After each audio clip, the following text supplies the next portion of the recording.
it's okay to wear one of these. This is a muscle compression shirt. It comes with the abs.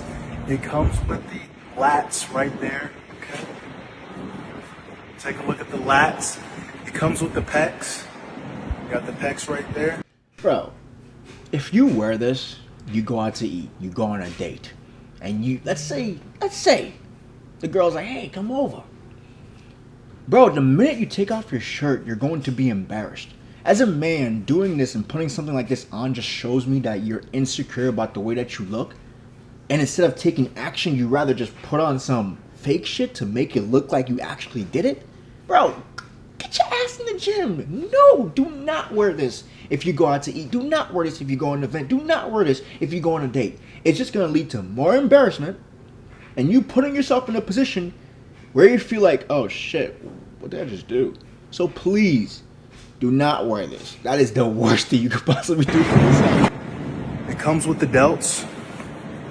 Okay, it's got everything you need to fully fill out your shirt and look swole, okay? We'll do anything but hit the gym. Is this what it is now? Just do anything but hit the gym. It's gonna make you look fit. You won't recognize the compliments that you get. I'm still getting used to all the compliments when I wear this. And guys, just look how the wind blows against those abs. Look at that. I'm flexing and I'm not even flexing. Yeah, nah, bro. Nah. Listen, if you're under 6'5", you shouldn't be over 200 pounds. Point blank. I'm 6'3", and I'm 197, 199. I hover between there, just fluctuating. And I'm lean, but I'm not even shredded to the bone. If you are 5'10", I'm 5'11". I'm 208. 230, dog, you got a long way to go.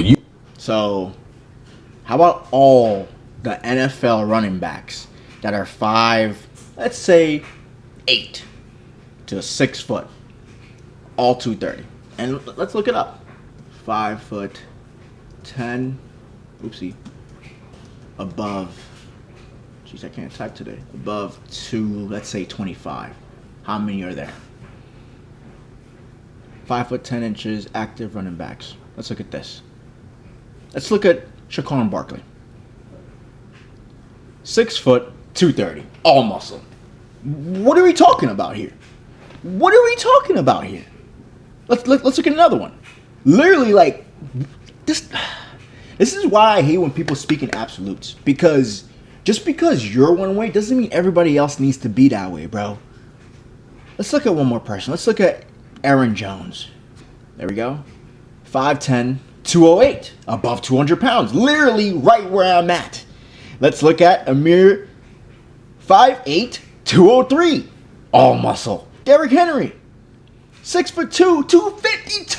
What are we talking about, bro? And everybody holds weight differently, right? And depending on what you do in life might affect your weight. Meaning, if you're a basketball player and you're 6 foot, that's probably not going to work out. But an NFL player can be 5'11" and be 230 and still perform at their best. Like I said, everybody holds it differently. Everybody is different. So to say, just because you're 6 something and you're 190, everybody else shouldn't be over 200 is wrong, bro. It's wrong. I don't agree with that. That is a false statement. And at the end of the day, it just means you need to put in more work to get over 200 pounds, my guy. Seriously. Get onto that bench. Get onto that squat. Lift some weights and push more. Because whatever that was some bullshit. Some bullshit. You helped me. I lost 32 pounds in 30 days. My skin wasn't flabby or nothing, anything. Thank you. Interesting. As a coach, I would never want you to lose 32 pounds in 30 days. Because I know what's going to happen after your 30 days is up. You're going to go back to regular eating and everything you just lost is going to go right back up. If you want to lose 32 pounds in 30 days, like Candy May, watch this video. I'm going to go over this step by step. Candy May utilized the same thing that I did to lose 70 pounds in 40 days, and that is hyperketosis. So hyperketosis, step by step. Basically, you have a prep and load day. So you go grocery shopping, get the right foods, get rid of the wrong foods in your house, and then you eat whatever you want until midnight that night. Then there's day one. Day one, you wake up, weigh yourself, send that. So basically a fad. Okay. I expected that. To someone who can hold you accountable. Drink your electrolytes, which should be magnesium, potassium, and sodium. Then for the next 40 days, you have an 8-hour eating window every day. During those 8 hours, 2 meals. Each meal, you have 1 serving of protein, 1 serving of fruit, and 3 or more servings of vegetables until you're full. No oils, no fats, no sweeteners except for stevia, and no working out. That is a recipe for, yes, you will lose weight, but you'll gain that shit right the fuck back. That's it. This is so much more simple than you think it is. Now, after phase 1, go into phase 2 so you lock in the weight loss. I don't want you yo-yo dieting. So you do traditional keto for the next 40 days. For the next 20 days. Stay within 5 pounds of the weight you just lost, and you'll lock in that weight loss, create a new weight set point in your body. If you have more weight to lose, go back into phase 1. Guys, this is so much more simple than you think it. Let me calm down. Because at the end of the day, when it comes to fads like this, they work. You will lose 30 pounds, 20 pounds in 30 days, but then you will gain it back probably next month. And whatever he said on how to not gain it back, that's not going to work. Because most of you, the minute you do what he just told you to do, the minute you stop doing it, you're going to go back to your old way of eating. And that's where a lot of you mess up. It's thinking that, oh, whatever he said was good, and whatever I'm eating regularly is bad. When in reality, you can eat your favorite foods while eating healthy and combine it and still lose the weight, but most importantly, maintain it for the rest of your life.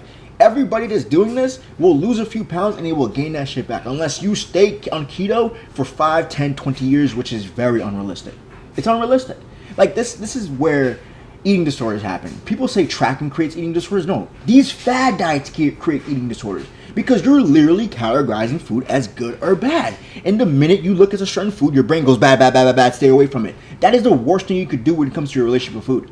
The absolute worst thing you could do when it comes to your relationship with food. So I would never recommend this. If I had a client come to me and say, I want to lose 32 pounds in 30 days, I would literally tell him, I can't help you. I can't. Because I'm not going to do that to your body. Like, you guys got to understand. It's a human body. Human body deserves care, deserves nutrients. Not just depriving it of absolutely everything just for quick weight loss, when in reality, the results will come if you just find a process that you could stick to over a long period of time. I promise you. If you find a process that you can enjoy, shows you how to actually eat the foods that you love while being in a caloric deficit, build muscle, hit the gym, you will look better, you will feel better, but most importantly, you will never have to go back on a diet again. I don't like this.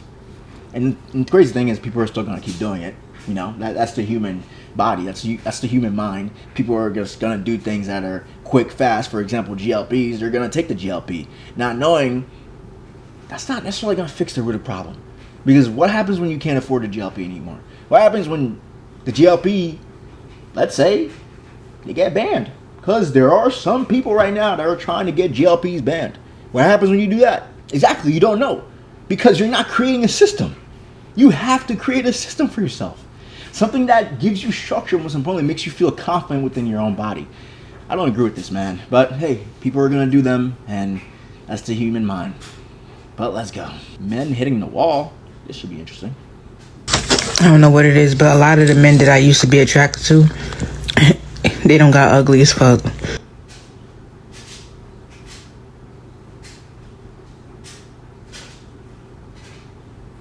I remember in middle school, I went bald.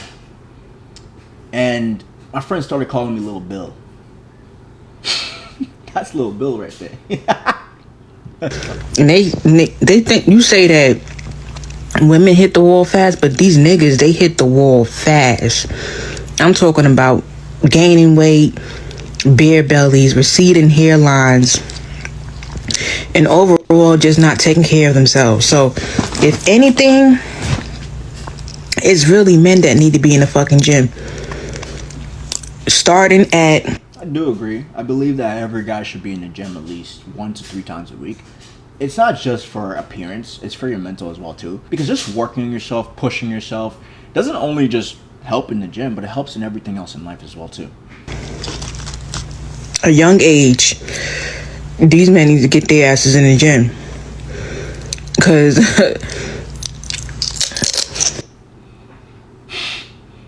This has to be satire. This has to be satire or some type of rage bait. It has to be. You can look at a man and tell that he don't take care of himself. And vice versa. You could look at a woman and tell she doesn't take care of herself. Look, before we can come and talk online about how the opposite sex needs to work better on themselves, I think it's best that you work on yourself. And I'm not saying anything. I'm just saying, coming in here talking all this talk, when in reality, you're probably the issue and problem is an issue. Like, look in the mirror, girl. You are who you attract, respectfully. Oh wow, everyone's obsessed with being skinny again. Everyone has always been obsessed with being skinny. I've been a personal trainer for 8 years, in person and online. Everyone has always been obsessed with being skinny. If you ask a woman that is trying to lose weight, they will tell you, I want to be skinny. Why do you think a lot of people are on Ozempic? They want to be skinny. It's always been like that. Is it the best? No, but it's always been like that. What a completely random cultural shift. Not like this happens every time women, gays, or people of color get a little too free. Here's the thing everyone knows but pretends Wait, that not to.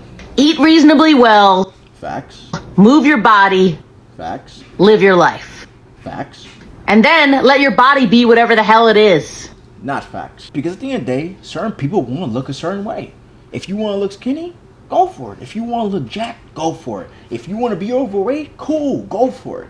But to go and to tell other people that just let your body be whatever it is completely wrong. Because at the end of the day, I take care of my body because I prioritize the way I look, how I appear, but most importantly, am I healthy? And as I age, I want to continue to work on that. Because the more you are obsessed with how you look, the less available you are for your actual life. That's not true at all. That is not true at all. Being obsessed with how you look does not mean you're not going to be able to enjoy your life. Like, I literally know people who are obsessed with every little body fat and they have tremendous lives. The ability to enjoy your life is based on you and what you actually want, your mindset that you have. That has nothing to do with weight. Back my takeout dependency a lot, and the only answer is having another adult who cooks. How about we learn how to cook? That's it. Otherwise, I was in a relationship with takeout, and I feel like there's no shame in that. It's so much work. Who can cook 7 nights a week? Figure out food 7 nights a week. It's too many nights. It's called being an adult, right? And you don't have to cook 7 days a week, but at least 3, 4, 5 could definitely help you go a long way. Like, one thing I will say, it's our generation is cooked. It's cooked because nobody knows how to cook. Literally. Nobody knows how to cook. And everybody's ordering takeout. And that's why a lot of people do struggle with weight loss and fat loss. It's because they're consistently ordering takeout and they can't depend on themselves to actually create a meal because they don't know how to. And that's the biggest issue I see in America today. It's not the fact that people order out. No, you could order out and still lose weight. It's just a matter of you can't depend on that all the time. Sometimes you have to say, hey, let me take control of my food and what I'm eating in my life, so therefore I can be more healthier and more confident. There's nothing wrong with that. But to depend on eating out, yeah, that's going to be tough. And not knowing how to cook, couldn't be me. Make sure you subscribe, because I'm out.